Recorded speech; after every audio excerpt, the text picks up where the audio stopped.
@Julio Sánchez Cristo Oficial.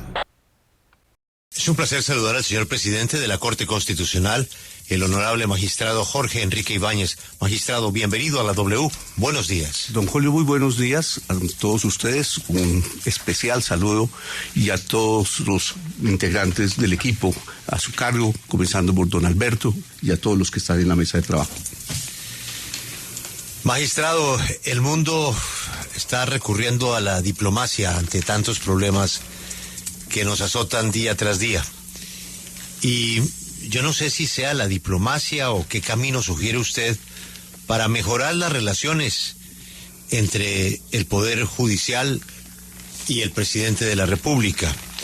La independencia de poderes, pues, es el pilar de la democracia. Hay que respetarlo. Y si hay un desacuerdo, pues, ni más faltaba. Se puede plantear de una manera respetuosa. Pero a la distancia uno observa, magistrado, que las cosas no están bien. Las cosas, los formalismos, ¿no? Lo que se transmite ante el público deja ver una fractura ahí. ¿Cómo arreglamos eso, magistrado? Pues todos tenemos la gran disposición de tanto cumplir las funciones que nos corresponden como colaborar armónicamente en la realización de ellas, porque todos tenemos que trabajar hacia una misma finalidad. Y en ese sentido, pues debemos estar prestos a cumplir esas obligaciones, pero también dialogando con los distintos sectores. Primero que todo, se le impone, por ejemplo, a las Cortes la necesidad de respetar íntegramente a las autoridades. Por ejemplo, el señor presidente de la República es el jefe del Estado, simboliza la unidad nacional, es el jefe de gobierno, es la suprema autoridad administrativa y de parte nuestra está siempre a nuestra disposición para respetarlo, para recibirlo en el Palacio de Justicia, inclusive para concurrir al Palacio de Nariño cuando fuere necesario, entre otras cosas, para intercambiar lo que siempre suele hacer cada vez que se suele hacer cada vez que se hace una renovación de las mesas directivas o de las dignidades de las Cortes, o al contrario, cuando el presidente llega, siempre hay unos saludos protocolarios y siempre las Cortes concurren. Y, por ejemplo, don Julio, a mí me preguntaron si podía atender una reunión protocolaria para que nos presentaran un saludo especial, y yo dije, claro, con el mayor de los gustos, ¿cuándo tenemos que ir? Lo que sucede es que después de haberse presentado por parte mía como ponente en un proyecto que estamos estudiando, que es el de la ley de pensiones, una vez radicado el proyecto, entonces cambiaron la propuesta de reunión. Dejó de ser una propuesta para un saludo protocolario y pasó a ser un conversatorio, un diálogo sobre grandes temas. Y ahí entonces, cuando empezamos a mirar que uno de los temas del diálogo son los que corresponden a la agenda que la Corte Constitucional tiene en este instante para resolver sobre cualquier proceso, entre ellos la pensional o sobre el estado de conmoción interior y los decretos que se han venido dictando, en ese punto nosotros todos debemos mantener, ahí sí, una distancia con cualquier actor, inclusive político, sea del gobierno, sea del Congreso, porque ya el proceso o los procesos han avanzado sustancialmente y con base en eso lo que le corresponde a la Corte Central a decidir. No podríamos en ningún caso, como en ningún otro proceso, entrar a dialogar con alguien que esté interesado en que ese proceso se resuelva en determinado sentido. Entonces ahí sí fue cuando dijimos, no es posible acudir a una reunión para dialogar sobre los procesos en curso, y porque ahí es donde se pone en riesgo la independencia, la autonomía, pero dejamos a salvo que en cualquier momento, para otro tema totalmente distinto a lo que corresponda a la agenda judicial, con el mayor de los gustos, todos los presidentes de las Cortes estamos dispuestos a conversar con el señor presidente de la República. Y eso fue lo que sucedió. Magistrado, la semana pasada se canceló una reunión con los presidentes de las Cortes. No voy a entrar en el detalle si fue usted el que llamó a los otros y los otros lo llamaron a usted. Se canceló. La razón por la cual se cancela es porque realmente hay una molestia con el presidente cada vez que él no está de acuerdo con una decisión de ustedes, convoque a que la gente salga a la calle. ¿Ese es el tema? No, de ninguna manera, don Julio. El presidente está en todo su derecho, primero que todo, de observar criticar después de comentar una decisión de la Corte, como cualquier ciudadano. En segundo lugar, tiene todo su derecho a convocar a las personas que consideren necesarias para efectos de poder contar con algún respaldo en determinado sentido, y lo puede hacer.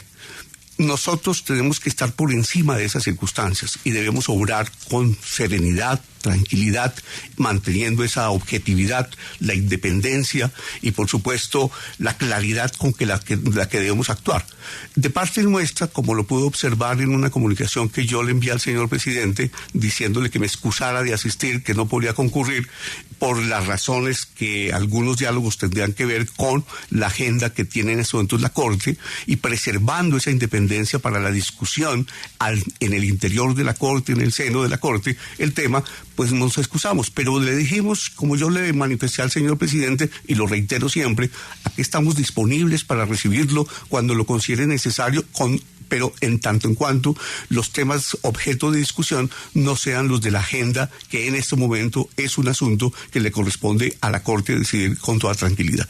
Entonces, nosotros mantenemos siempre la disposición y estamos por encima de cualquier esa circunstancia, lejos de presiones. No nos podemos dejar, digamos, presionar por ningún tipo de actuación que venga de donde viniere.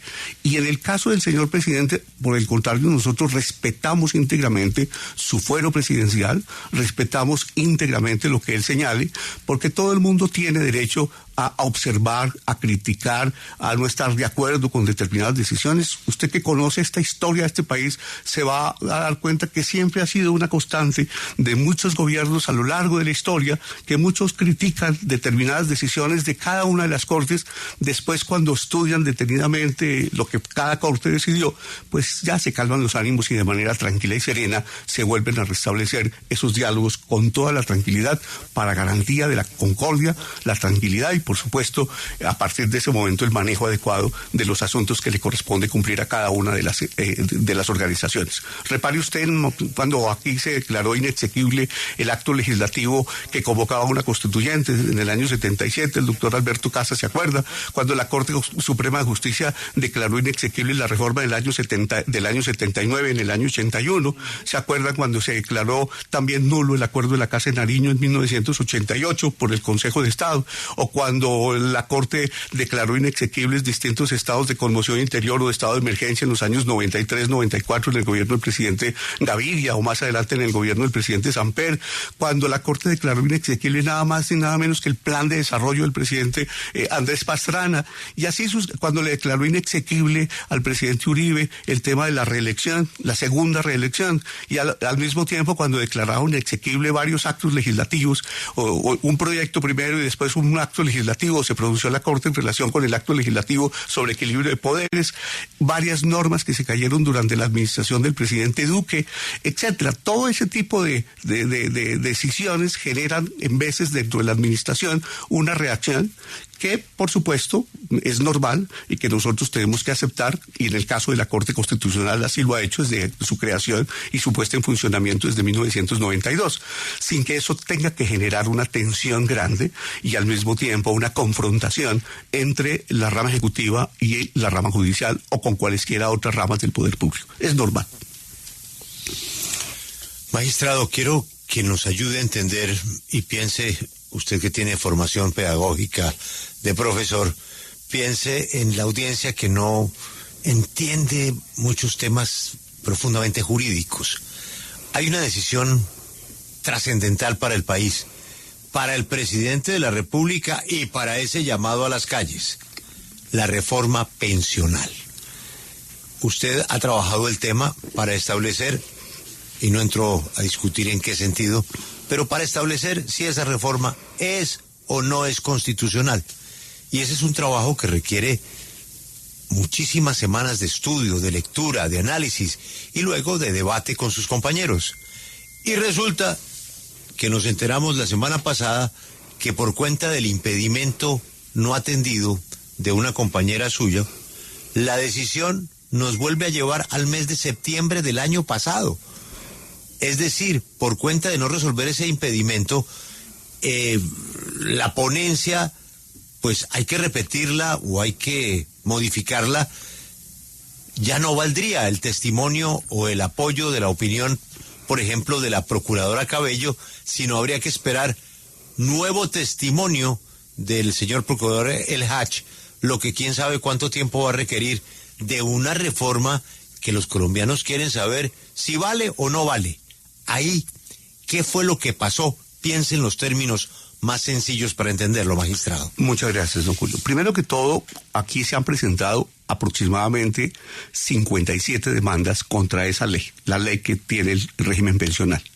Y eso le ha permitido a todos los magistrados conocer, tramitar en este instante 2 o 3 de cada una de ellas, de tal manera que todos conocemos en qué consiste la problemática, todos tenemos más o menos los mismos cargos que se han formulado por vicios de procedimiento o por aspectos materiales, de manera tal que todos somos conscientes de cuál es la situación y a partir de este momento estamos proyectando, sustanciando cada una de nuestros procesos y por supuesto cada una de nuestras ponencias. El proceso más adelantado es el que yo llevo, pero todos los demás y casi que todos estamos más o menos en la misma línea, digamos de sustanciación en términos y efectivamente cuando uno va a tomar una determinación hace lo que se llama en derecho procesal, cualquiera que sea el proceso, una especie de control de constitucionalidad y legalidad de la actuación, con el objeto de verificar si hay algo pendiente que no vaya a generar una nulidad o a su turno, si hay alguna irregularidad que nos permita subsanarla de manera inmediata para evitar que el proceso, cuando entre a la etapa de decisión, vaya con esa irregularidad o esa nulidad. Y hay que sanearla. Y si eso es de una categoría tal, pues entonces uno se devuelve hasta el punto donde encontró la irregularidad para evitar que todo el trabajo que se haga con posterioridad, entre ellas la sentencia, y más adelante si se presenta alguna propuesta de nulidad, justamente no se caiga. En este caso encontramos que en una sala a la que yo no asistí, porque entre otras cosas fue la sala en la que se debía resolver sobre una recusación que se presentó contra mí como magistrado sustanciador, y obviamente yo no participo en esa sala, tenía que resolverse un impedimento que lamentablemente no se resolvió. Y a su turno, como no se resolvió, la Secretaría debió dejar constancia de que a partir del momento en que debía correrse el traslado al procurador, entonces el proceso estaba suspendido.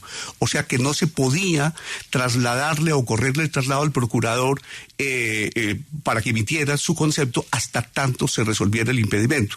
Entonces, por una omisión lastimosa, simplemente la Secretaría resolvió correrle el traslado a la procuradora de entonces, ella emitió su concepto y luego yo elaboré mi proyecto de fallo y lo radiqué el pasado 14 de febrero. ¿Qué sucede ahora?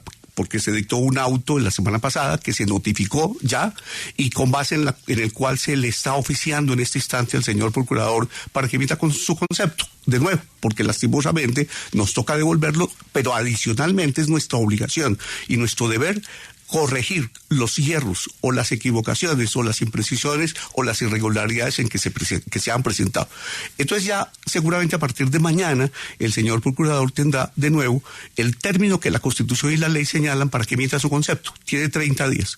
Lo que sé es que el señor procurador también ha manifestado su interés en que el término no lo va a utilizar todo, sino que va a emitir su concepto en un término menor, o sea, en un plazo menor, que puede ser una tercera parte. Una vez que eso ocurra, entonces hay que hacer el ajuste en la ponencia con base en lo que el señor procurador opina, y a partir de ese momento se vuelve a radicar el proyecto de fallo. Y a partir de ese momento la sala entra de nuevo a discutirlo, porque lo único que vamos a perder en realidad supongamos que el señor procurador de todas maneras se tome los 30 días, vamos a perder unos 35 días, nada más. De manera tal que es mejor perder en estos momentos esos 35 días, porque todos estamos al día, sabemos de qué se trata, hemos estudiado los casos y podemos llegar a la sala plena para poder resolver de manera inmediata ese asunto, porque el país no puede esperar en un tema de trascendencia nacional una decisión mucho más tiempo. Eso sí es una prelación que tendrá en el plan de trabajo y en el orden del día para que inmediatamente el señor procurador emita su concepto, inmediatamente yo haga el ajuste correspondiente al proyecto. El tema entra para ser discutido y decidido por la sala plena. Pero magistrado, ¿por qué se pidió inmediatamente el concepto de la procuradora sin ni siquiera tener en firme el auto que negó su recusación? ¿No sería que del afán quedó solo el cansancio y todo anulado? Lastimosamente fue un problema, un error de la Secretaría, que fue el que detectamos y por supuesto anulamos el oficio en donde se le trasladó al procurador esa situación y al mismo tiempo se enmendó como debería enmendarse el trabajo. ¿Será que el concepto de el doctor El Hach cambia la percepción inicial? Bueno, ahí nos toca respetar íntegramente lo que el señor procurador considere pertinente señalarle a la Corte. Esperemos a ver qué dice el señor procurador. Doctor Ibáñez, usted en su ponencia frente al proyecto de fallo de la reforma pensional propuso tumbar la iniciativa por vicios de forma en el último debate y su discusión, e inmediatamente a usted se la recusó. Salieron a decir que usted fue elegido con el Centro Democrático, con el Partido Conservador y que tuvo también orígenes políticos en ese sentido hace muchos años. ¿Hay tranquilidad y transparencia en la discusión de su proyecto de fallo, pese a las dudas que se quieren sembrar y que naturalmente también tienen unas implicaciones políticas de por medio? Muchísimas gracias por esa pregunta. A lo primero hay que señalar que se registró un proyecto de fallo que es reservado. Todos tenemos la obligación de mantener esa reserva de acuerdo con la ley y el reglamento de la Corte.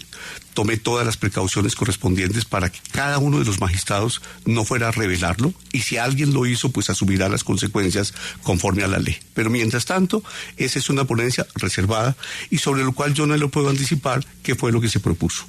Hay especulaciones sobre... ¿no? Sí, hay especulaciones sobre lo que pudo decir la ponencia. En segundo lugar, efectivamente se presentó una recusación. Ahora le corresponde a la sala, a propuesta del magistrado que siga en orden alfabético, decidir si es pertinente o no la recusación. Uno de los elementos por lo que vi en los medios de comunicación es que yo formé parte del Comando de Juventudes Conservadoras de Tunja por allá hace 53 años, exactamente. Entonces, algunos creen que por haberlo hecho cuando yo tenía 14 años, entonces pude estar incurso en una situación que puede generar un problema de imparcialidad, de objetividad. Ese es uno entero. El otro tema, y gracias por su pregunta, obedece a que señalan que el uribismo o el Centro Democrático o el Partido Conservador fueron los que me eligieron. Me nominaron y me eligieron. Inclusive algunos piensan que yo fui nominado por el presidente de la República de entonces, cuando yo fui elegido y además me posesioné. En esa época el presidente era el presidente Duque. Quiero decirle que yo me presenté en un concurso abierto en el Consejo de Estado y la terna se integró por el Consejo de Estado. Quiero decirle que esa terna estaba conformada, entre otras cosas, por una señora que hoy en día es magistrada de la Corte, la doctora Natalia Ángel, y por otro jurista que es el doctor Marino Tadeo. Y efectivamente el gobierno del presidente Duque dio su guiño en esa terna a uno de los integrantes de la terna. El guiño del presidente Duque fue para el doctor Marino Tadeo. Yo el día que llegué a la elección tenía solamente, cuando llegué a la presentación, yo tenía, según los cálculos, 3 votos. Y a su turno la doctora Natalia tenía como 30, y el señor Marino Tadeo tenía 72 votos de todos los que lo acompañaban. Yo hice una presentación que a los senadores les gustó. No creo que no les gustó la presentación del doctor Marino Tadeo, pero a partir de ese momento cambiaron de opinión los que iban a votar por él, y todos los que iban a votar y los que no querían votar por mí terminaban votando por mí. Y ahí hay votos de toda naturaleza, lastimosamente, pero también para bien de la democracia ese voto es secreto, pero yo terminé ganando a pesar de que el guiño presidencial en ese momento era para una persona totalmente distinta.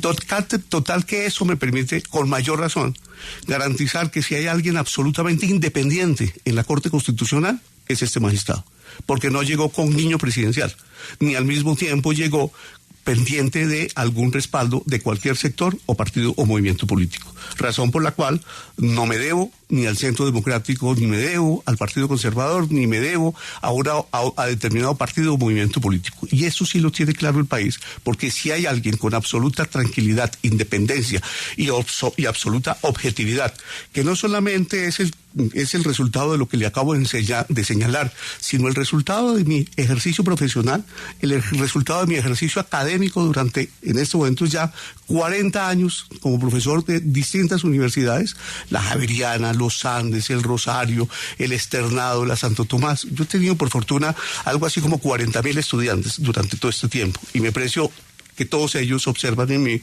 una objetividad, una tranquilidad y una profundidad en el conocimiento que nos permite estar tranquilos y que al país le corresponde estar tranquilo. Por último, en relación con esa pregunta, yo he apoyado todas las decisiones en la Corte, porque la decisión no es de un magistrado, sino es de los 9 magistrados de la Sala Plena, que se ajusten íntegramente a la Constitución, y hemos declarado exequibles todas las leyes, sean del gobierno del presidente Uribe, del presidente Santos, ahora del presidente Petro, porque tuvo iniciativa legislativa, donde quiera que se ha cumplido íntegramente con la Constitución y la ley, pues se ha declarado exequible tanto por asuntos formales como materiales, la respectiva norma. Pero cuando quiera que una norma no obedece a lo que la Constitución establece en sentido material o no se cumplen los procedimientos, la obligación de la Corte, a la que le confiaron la guarda, la integridad y la supremacía de la Constitución, es declarar la inexequibilidad de esas disposiciones. Dejaríamos nosotros de cumplir objetivamente con nuestras funciones si, a pesar de que una norma es inconstitucional o por vicios de materiales o por vicios de forma, la declaramos exequible. Esa no es, hasta allá no va nuestra función. El Congreso haga su trabajo, el gobierno haga el suyo y nosotros hacemos el que nos corresponde. Y yo no soy político, la Corte no es un partido político, no es un partido de oposición, es la Corte Constitucional a la que le han confiado la guarda de la integridad de la Constitución y tenemos que cumplir esa función en los términos que la Constitución establece. Doctor Ibáñez, el presidente Gustavo Petro les pidió a ustedes realizar una audiencia pública para el tema de la reforma pensional, ya que la ponencia sobre presuntos vicios de trámite, más no en el contenido de la reforma, ¿habrá o no habrá audiencia? ¿Qué ha decidido la Corte en esto? Hemos recibido unas solicitudes en este proceso, como en otros, sobre el particular de cada uno de los intervinientes, y ahora ha sido coadyuvada la semana pasada con un memorial que presentó, un escrito que presentó el señor presidente de la República. La semana pasada resolvimos el impedimento de la doctora Diana Fajardo, al mismo tiempo resolvimos lo relacionado con restablecer la regularidad del proceso, y ese es un asunto que entrará en el plan de trabajo y el orden del día de esta semana o la semana entrante. Entonces esperemos qué dice la sala, porque esa es una decisión de la sala y está pendiente de resolver. Sí, magistrado, volviendo al tema de la pensional, pues ya nosotros tuvimos y vimos un antecedente de un bloqueo y protestas frente al Palacio de Justicia, yo creo que usted lo recuerda muy bien, y quiero preguntarle si no tienen temor, y usted no tiene temor, de que suceda algo parecido si se toma una decisión contraria a lo que quiere el presidente con la reforma pensional, porque él ya ha estado como ambientando, justamente diciéndole a la gente es que se van a quedar sin pensión 3 millones de adultos mayores, vámonos para las calles, y usted sabe que cuando le hace ese llamado, pues pasan cosas como esa. Pues por ahora nosotros tenemos la obligación de entrar a estudiar y resolver el fondo del asunto. No le puedo decir cuál va a ser la decisión, porque yo apenas he presentado una propuesta, pero vuelvo a repetirle. Las sentencias de la Corte no son del magistrado ponente, las sentencias de la Corte son de la Corte, y todos los integrantes de ella tienen un voto. En este momento, pues entonces lo decidiremos, en el momento oportuno lo decidiremos, sí, y esperemos a ver cuál es la decisión.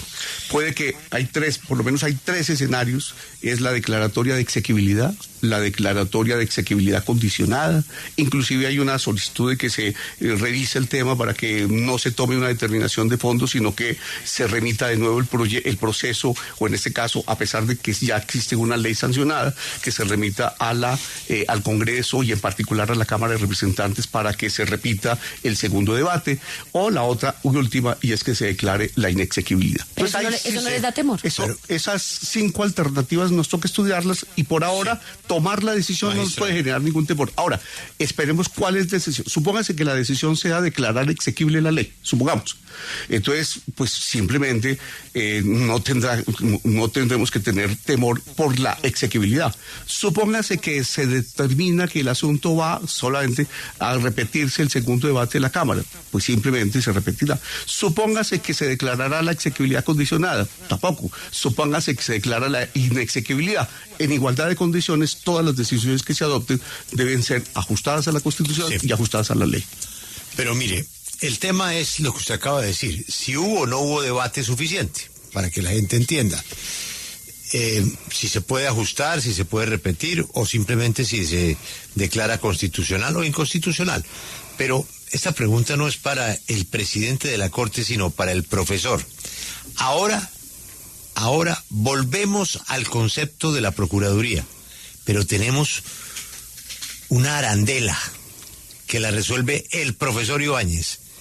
El nuevo procurador era secretario del Senado cuando se tramitó la reforma y cuando pasó o no pasó el tema de si hubo suficiente o no hubo suficiente debate.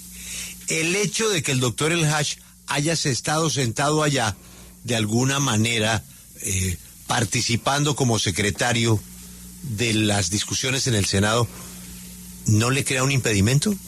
Muchas gracias también por esa pregunta, don Julio. El doctor El Haj ya presentó 14 impedimentos en 14 procesos en curso. En este no ha presentado impedimento porque sencillamente él no intervino en emitiendo concepto. Entonces, aquí puede suceder, es apenas una posibilidad académica, pero está de acuerdo con la ley, que en la misma forma como se declaró impedido en esos otros procesos, aquí haga lo mismo. Es una probabilidad.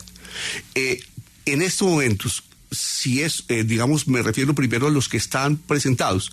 En estos momentos estamos estudiando todos esos impedimentos para resolverlos también o esta semana o la semana siguiente.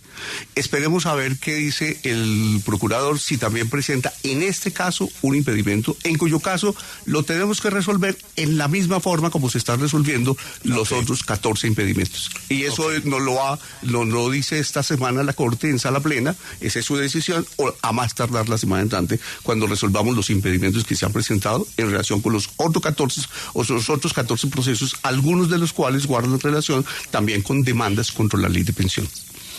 Sigo con el profesor.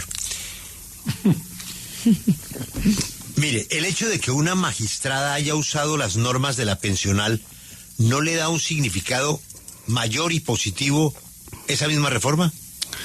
Pues esa es una respuesta que podría dar la misma magistrada, que señaló que había utilizado una norma sobre un tema, que es el artículo 76 de esa ley, en relación con los traslados. Digamos que aquí pongo en antecedente esto. Hay muchas personas que de tiempo atrás se han venido trasladando del sistema de régimen de ahorro individual al sistema de prima media. Pero ha habido algunas limitaciones para que muchas de ellas lo hagan, razón por la cual se han presentado una gran cantidad de procesos en los cuales se ha demandado la nulidad de las decisiones que impiden sus traslados. Y en ese sentido, por ejemplo, la Corte el año antepasado tramitó un proceso que resolvía varias de esas demandas y al mismo tiempo daba unas indicaciones de cómo se debería proceder en relación con esos traslados, razón por la cual ahí hay un antecedente. Y entonces el legislador consideró que antes de que las personas sigan demandando, porque pueden ser 20, 30 mil, inclusive casi 100,000 personas que podrían estar en esa situación, resolvió que lo mejor era prever en una ley, como en esta, una regulación sobre el traslado, que no es una regulación sobre el sistema pensional propiamente dicho, sino es una norma paralela o colateral con el asunto de los traslados. Y ahí entonces hay una definición legal de carácter general, abstracta, de la cual se pueden beneficiar los que lo consideren antes que iniciar un proceso judicial. La doctora Diana Fajardo, según nos lo comentó en su primer escrito con el que presentó su impedimento, señaló que ella, como más de 100,000 colombianos, habían presentado unas demandas ante la jurisdicción ordinaria para obtener el traslado judicial. Pero cuando salió esta ley, teniendo en cuenta que hay una regla de carácter general, entonces dijo ella que usaba la norma que le permitía hacerlo. Y entonces, en ese sentido, ella es la misma y solo ella la que podía determinar si continuaba con su proceso judicial o se beneficiaba de la norma. Y ella optó por esa vía, que es respetable, pero las razones por las cuales optó por esa vía, pues solamente las puede ella explicar y yo no. Ahora sí voy con el presidente de la Corte Constitucional. Sí, sí. Honorable magistrado, la semana pasada hubo otro hecho que puede ser una casualidad. Uno quisiera pensar que es una casualidad, pero que hay gente que dice, no, eso no puede ser casualidad. ¿Cómo es posible que la misma semana que ustedes ahí en la W muestran la lista que entrega el ministro de Comercio, entonces director de la DIAN, de 28 congresistas metiéndole mano a los puestos de la DIAN? Esa misma semana se cae el régimen aduanero en la Corte Constitucional. Y oh sorpresa, el nuevo régimen aduanero, es decir, el diseño de los castigos en los temas aduaneros, pasa al Congreso, a los mismos señores que hoy está investigando la Corte Suprema de Justicia por estar metiéndole mano a los puestos de la DIAN. ¿Eso es mala suerte o qué es? Bueno, también eso tiene un antecedente, y muchas gracias por la pregunta. El primer antecedente es que mediante un decreto de carácter administrativo, que no una norma con fuerza de ley, se había expedido hace unos años ese régimen sancionatorio y procedimental en relación con las presuntas violaciones a las reglas sobre el sistema, en este caso aduanero, y en parte con el sistema cambiario. De acuerdo con la Constitución, todo lo relacionado con la verificación, análisis, juzgamiento y sanción de conductas de los que incurran en este tipo de ellas debe ser un asunto que le corresponde regular íntegramente al legislador y no lo puede hacer el gobierno a través de actos administrativos. Es que se está fijando una sanción, se está determinando por ejemplo, la suspensión de una actividad económica, etc. Entonces, ese tema requiere el respeto integral del principio de reserva de ley. La Corte entonces, hace unos meses, hace un año, declaró inexequible el artículo de una ley que facultaba al gobierno para dictar, en consecuencia, mediante una norma de carácter administrativo, el estatuto que contenía el régimen sancionatorio y procedimental por la violación del régimen aduanero y el régimen cambiario. Y le dijo claramente al gobierno y al legislador que ese es un asunto que tenía que adoptarlo mediante una ley en sentido formal, o sea, una ley expedida por el Congreso de la República. ¿Qué pasó? Y también dijo, y tiene un tiempo adecuado para hacerlo. Le dio un año largo para que en el entretanto pudiera adoptar y no se cayera en el entretanto el régimen sancionatorio, para que no hubiera solución de continuidad y se mantuvieran esos procesos en curso. Pasó el tiempo y el gobierno ni el Congreso tramitaron una ley, pero sí hicieron a última hora, concedieron unas facultades extraordinarias y expidieron con base en ellas un decreto con fuerza de ley mediante el cual, a través de un decreto de extraordinario, establecieron el régimen sancionatorio y cambiario. ¿Qué había dicho la Corte, de acuerdo con la Constitución? Que es que ese régimen debe estar contenido en una ley en sentido formal, porque debe garantizarse el principio de reserva de ley en sentido formal, donde haya una discusión amplia con base en el respeto del principio democrático en el Congreso, para que se determine cuáles son las conductas sancionables, el procedimiento aplicable, etcétera. Y entonces lo que hace la Corte en este momento fue, mire, finalmente el Congreso y el gobierno no cumplieron con este tema que había dicho ya la Corte Constitucional que debía tramitarse conforme a una ley en sentido formal.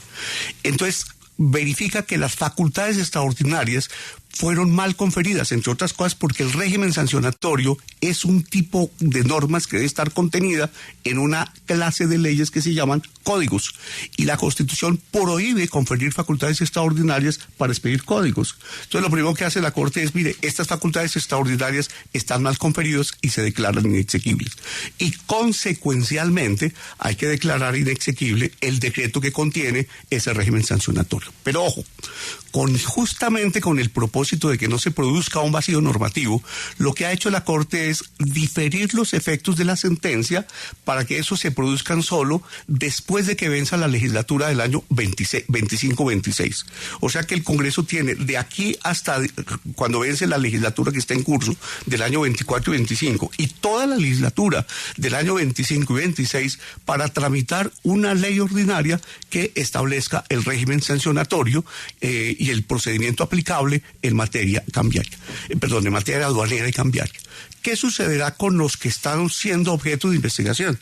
Allá en el Congreso necesariamente, ese es un tema de ellos, pero tendrán que seguramente manifestar su impedimento para participar en el trámite de esa ley. Pero eso es un asunto que le corresponde decidirlo a ellos, plantearlo en la Corporación Legislativa y la Corporación Legislativa decidir si le aprueba o no los impedimentos.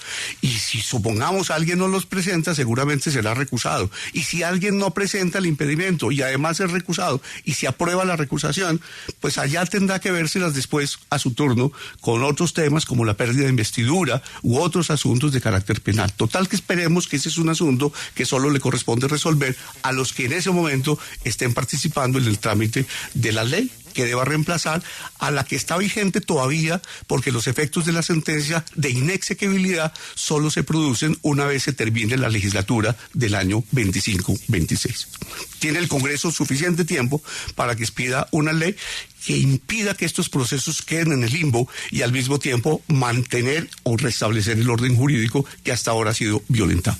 Acompáñenos en el canal de YouTube @Julio Sánchez Cristo Oficial.